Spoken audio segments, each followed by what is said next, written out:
الشیطان الرجیم بسم اللہ الرحمن الرحیم اہدنا الصراط المستقیم صدق اللہ العظیم۔ ترجمہ: دکھا تو ہم کو سیدھا راستہ۔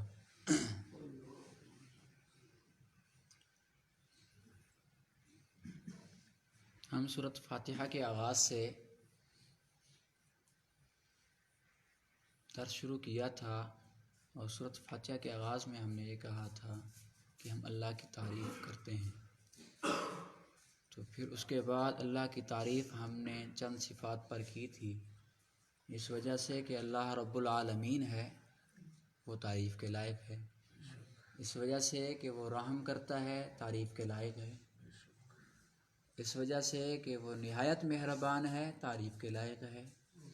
اس وجہ سے کہ وہ قیامت کے دن کا مالک ہے، تعریف کے لائق ہے۔ ہم نے یہ تعریفات کی، پھر اس کے بعد اللہ تبارک و تعالیٰ کی ہم نے عبادت کا ذکر کیا۔ ہم نے کہا کہ ہم خاص تیری ہی عبادت کرتے ہیں، اور ہم نے کہا کہ خاص تجھ ہی سے مدد چاہتے ہیں۔ جب ہم اس مقام پر پہنچے تو پھر آگے والی آیت کے اندر دعا کا ذکر ہے، اللہ سے مانگنے کا ذکر ہے۔ جیسا کہ قرآن مجید میں آتا ہے وَقَالَ رَبُّكُمُ ادْعُونِي أَسْتَجِبْ لَكُمْ۔ اللہ تبارک و تعالیٰ فرماتے ہیں کہ تم مجھ سے مانگو، میں قبول کروں گا، اور یہ اسی دعا کا ذکر ہے۔ اور یہ بھی ہے کہ جب ہم نے کہا ہم تجھ ہی سے مدد چاہتے ہیں، تو اللہ نے فرمایا کہ میں تمہاری کیسے مدد کروں، کیف اعینکم، کیسے مدد کروں اور کس معاملے میں مدد کروں۔ تو ہم نے کہا اہدنا الصراط المستقیم، ہماری تو مدد فرما سیدھے راستے کی طرف رہنمائی کرنے میں۔ اب یہاں دو لفظ استعمال ہوئے ہیں، ایک لفظ ہدایت ہے، دوسرا لفظ صراط مستقیم ہے۔ ہدایت کے دو معنی ارباب لغت نے لکھے ہیں۔ ایک معنی ہے ہدایت کا راستہ دکھا دینا، دوسرا ہدایت کا معنی یہ ہے کہ اس کو منزل مقصود تک پہنچا دینا۔ مثال کے طور پر کوئی وابڈا چوک پر کھڑا ہو کر پوچھے کسی دوسرے شخص سے کہ بھی طلحہ مسجد کہاں ہے، وہ کہے کہ یہ روڈ جا رہا ہے، یہاں سے مڑو گے گلی آئے گی، سامنے طلحہ مسجد آپ کو نظر آ جائے گی۔ وہاں کھڑے ہو کر وہ راستہ بتاتا ہے، دکھاتا ہے، یہ بھی ہدایت ہے۔ اور دوسری ہدایت یہ ہے کہ اس نے جو پوچھا کہ طلحہ مسجد کہاں ہے، اس نے ہاتھ پکڑ کر لے آیا، اس کو طلحہ مسجد کے گیٹ پر کھڑا کر دیا، کہا یہ ہے طلحہ مسجد۔ تو یہ بھی ہدایت ہے۔ دوسری بات کہ صراط مستقیم کسے کہتے ہیں؟ صراط مستقیم کہتے ہیں سیدھا راستہ۔ سیدھا راستہ اس کو کہتے ہیں جو سیدھا منزل مقصود تک جائے، راستے میں ادھر ادھر مڑے نہیں۔ نمبر دو، وہ مختصر ہو، اقرب الی المقصود ہو، مقصود کی طرف جلدی پہنچانے والا ہو۔ نمبر تین، وہ راستے کے پر خطر اثرات سے محفوظ ہو۔ اب یہاں اس صراط مستقیم کا مصداق کیا ہے؟ اس میں تین قول ہے۔ نمبر ایک کہ صراط مستقیم سے مراد اللہ کی توحید ہے، کہ ہم کہتے ہیں اللہ تبارک و تعالیٰ سے ہمیں تو رہنمائی کر ہماری اپنی توحید کی طرف۔ یہ ایسا سیدھا راستہ ہے جو منزل مقصود تک پہنچے گا، اور قریب بھی ہے اور آسان بھی ہے کہ راستے کی ادھر ادھر کی پرخطرات یعنی شیطانی اثرات، جنی اثرات، انسانی اثرات اور نفسانی اثرات سے محفوظ ہے۔ یا اس سے مراد دین حق کا راستہ ہے، یا اس سے مراد اسلام کا راستہ ہے۔ بہرحال اس سے تینوں مراد ہو سکتے ہیں۔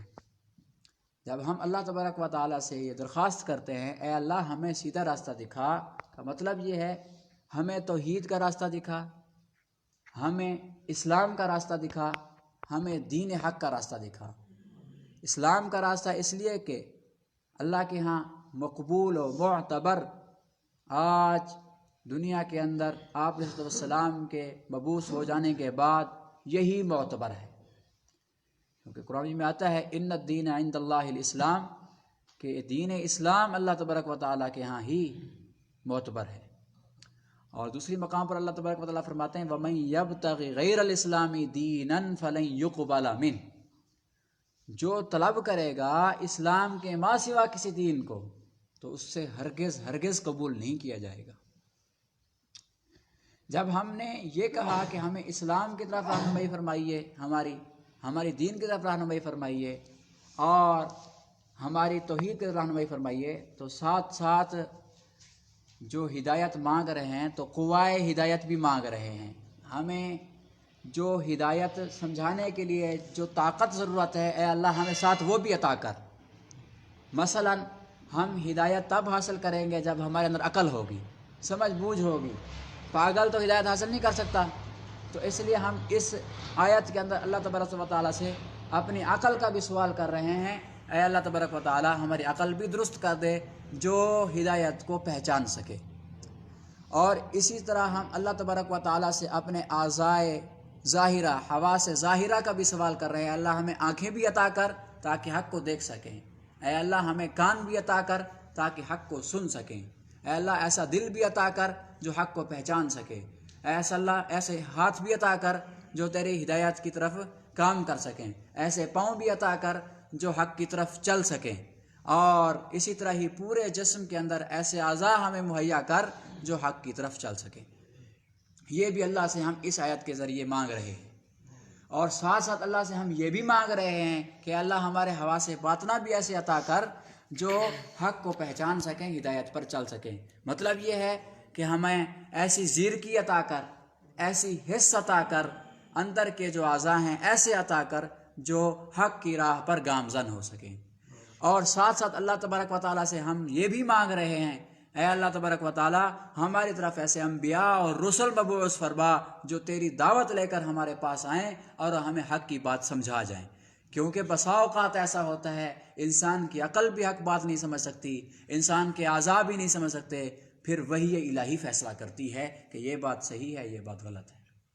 ایسے رسول بھی ہمیں عطا کر جو ہماری رہنمائی کریں۔ اس دعا کے ذریعے سے ہم یہ بات بھی کہہ رہے ہیں کہ اللہ ہمیں ایسی کتب بھی عطا کر جس میں حق ہو، تیرا دستور ہو، تیری باتیں ہوں، ہم اس کو پڑھ کر سمجھ سکیں۔ اللہ نے پھر وہ صحیفے نازل فرمائے حضرت شیس علیہ السلام، آدم علیہ السلام، دیگر انبیاء پر، جس میں اللہ کا قانون لکھا ہوا تھا اور ہدایت کا راستہ لکھا ہوا تھا۔ بالآخر نازل ہوتے رہے، آخر میں آقا نامدار صلی اللہ علیہ وسلم، حبیب کبریا محمد مصطفیٰ صلی اللہ علیہ وسلم پر قرآن مجید نازل ہوا، جو قیامت تک کے لیے دستور بن کر آیا ہے۔ جو بندہ چاہتا ہے کہ مجھے ہدایت حاصل ہو وہ قرآن مجید کو تھام لے۔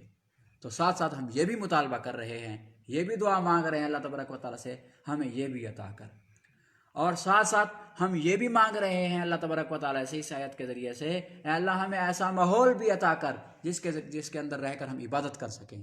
بسا اوقات ماحول کے خراب ہو جانے کی وجہ سے بھی انسان عبادت نہیں کر سکتا۔ ایک بندہ عبادت کرنے والا ہے، 50 بندے وہاں عبادت کرنے والے نہیں ہیں، جو کرنے والا ہوگا وہ بھی چھوڑ جائے گا۔ ایسا ماحول بھی ہمیں عطا کر جس کے اندر ہم رہ کر عبادت کر سکیں۔ تو اس آیت کے اندر یہ جامع آیت ہے جو ہم ہر نماز میں اللہ سے دعا مانگتے ہیں۔ ہمارے لیے یہ آیت سبق ہے، فکر دے رہی ہے ہمیں کہ ہر وقت ہم اللہ سے ہدایت مانگتے رہیں۔ یہاں ایک معترض اٹھا، اس نے اعتراض کیا ہندو میں سے، حجت الاسلام حضرت مولانا قاسم نانوتوی رحمہ اللہ سے، اس کا نام ہے دیانند سرسوتی۔ اس نے کتاب لکھی ہے ستیہ پرکاش، اس میں اس نے قرآن مجید پر 101 اعتراض کیے ہیں، 101 اعتراض کیے قرآن مجید کے غلط ہونے پر۔ ہندو تھا، پنڈت تھا، تو اس میں ایک اعتراض یہ بھی کیا اس نے کہا اہدنا الصراط المستقیم کا معنی ہے ہمیں سیدھے راستے کی طرف رہنمائی کر۔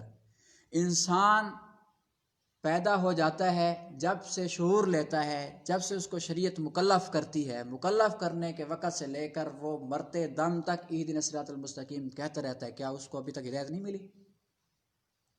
کیا اس کو ابھی تک ہدایت نہیں ملی؟ یہ اس نے اللہ پر اعتراض کیا۔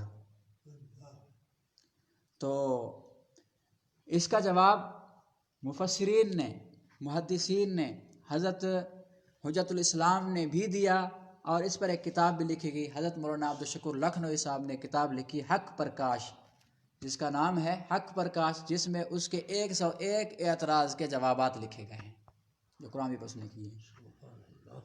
تو اس میں یہ بات ہے کہ ہدایت کے مراتب زیادہ ہیں۔ پہلا مرتبہ یہ ہے کہ انسان مسلم نہیں ہے، جب وہ یہ کلمہ کہتا ہے تو مطلب یہ ہے کہ وہ کہتا ہے کہ مجھے اے اللہ اسلام کی توفیق عطا فرما، اسلام کا راستہ عطا فرما۔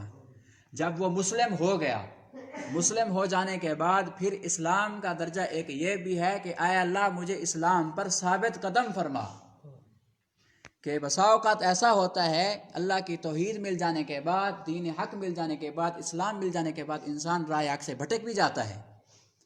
جیسا کہ آپ کے سامنے میں 3 واقعات رکھتا ہوں۔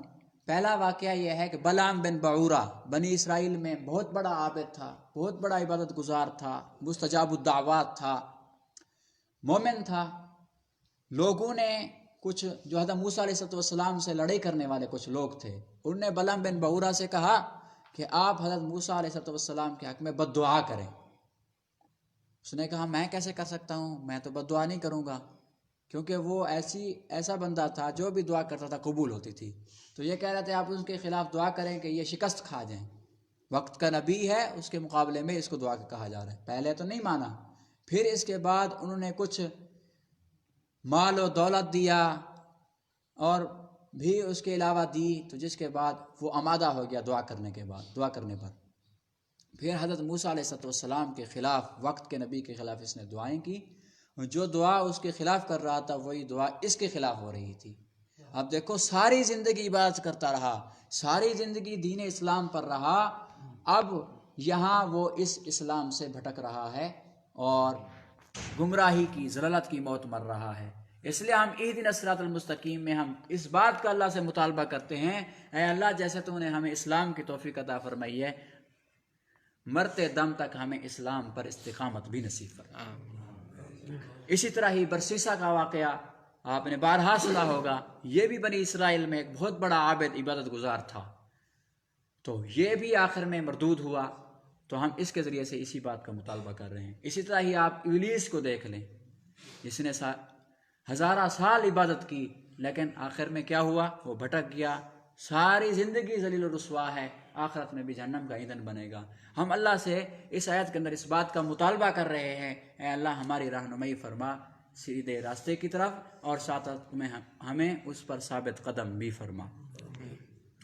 تو اس میں اس بات کا جو ہے نا ہم اللہ سے مطالبہ کر رہے ہیں، ایک یہ ہے کہ اسلام مانگنا، دوسرا یہ ہے کہ اس اسلام پر ثابت قدم رہنا۔ اور اس صراط مستقیم کے مانگنے کا فائدہ کیا ہے؟ جب ہم اللہ سے یہ کہتے ہیں اے اللہ ہمیں سیدھا راستہ عطا فرما، تو سیدھا راستہ عطا فرمانے کے بعد اس میں ایک فائدہ یہ ہے کہ ہم اللہ سے اس بات کو طلب کر رہے ہیں کہ اے اللہ ہمیں غیروں سے ہٹا دے، ہمیں اپنی طرف لگا دے، ایسا بنا دے اپنی محبت کے اندر جیسا کہ ابراہیم علیہ السلام جو تھے غیروں سے ایسے منقطع ہو چکے تھے، جو حکم تو نے کیا وہ اس نے کر کے دکھایا۔ آپ نے کہا ابراہیم علیہ السلام کو اپنے بیٹے کو ذبح کرو، انہوں نے سر خم تسلیم کیا، سامنے کسی قسم کا کوئی اعتراض نہیں، محبوب چیز ہے، باوجود اس بات کے انہوں نے اپنے بیٹے کو ذبح کرنے پر آمادہ ہو گئے، اور اسماعیل علیہ السلام ذبح ہونے پر آمادہ ہو گئے۔ یہ ایسی محبت تھی اللہ تعالیٰ کے ساتھ کہ غیر ختم ہو چکا تھا ان کے دلوں سے، صرف اللہ کا حکم سامنے تھا۔ اور یہ ایسا ہی ہے کہ جب ایسی حالت ہو جاتی ہے تو حضرت موسیٰ علیہ السلام وقت کے نبی ہیں، باوجود نبوت ملنے کے، باوجود ساری کائنات میں بہت بڑے عالم ہونے کے، پھر بھی اللہ کا حکم مان کر شاگردی حاصل کرنے کے لیے حضرت خضر علیہ السلام کے پاس چلے گئے۔ یہ ہے اصل اطاعت، اور ایسی اطاعت کہ حضرت یونس علیہ السلام نے اپنے آپ کو اللہ سے خوف محسوس کرتے ہوئے دریا میں ڈال دیا، اور مچھلی نے ان کو اپنا لقمہ بنا لیا، پھر وہ مچھلی میں رہے اور کلمہ کیا کہتے رہے، وَظَنُّونِ إِذْ ذَهَبَ مُغَاضِبًا فَظَنَّ أَن لَّن نَّقْدِرَ عَلَيْهِ فَنَادَىٰ فِي الظُّلُمَاتِ أَن لَّا إِلَٰهَ إِلَّا أَنتَ سُبْحَانَكَ إِنِّي كُنتُ مِنَ الظَّالِمِينَ۔ میں تو ظالمین میں سے ہوں۔ تو ہم اللہ تبارک و تعالیٰ سے اس بات کا بھی مطالبہ کر رہے ہیں، اے اللہ ہماری ایسی کیفیت بنا دے کہ دنیا میں جو غیر چیزیں ہمیں نظر آتی ہیں، غیر میں لگاؤ آتا ہے، جس وقت تیرا حکم آئے تو وہ میرے سامنے نہ نظر آئے۔ تو دعا ہے اللہ تبارک و تعالیٰ ہمیں ایسی دعا مانگنے والا بنائے اور ایسا بنائے کہ اپنی یاد میں ہمیں لگا دے، غیروں سے ہمیں ہٹا دے۔ آمین۔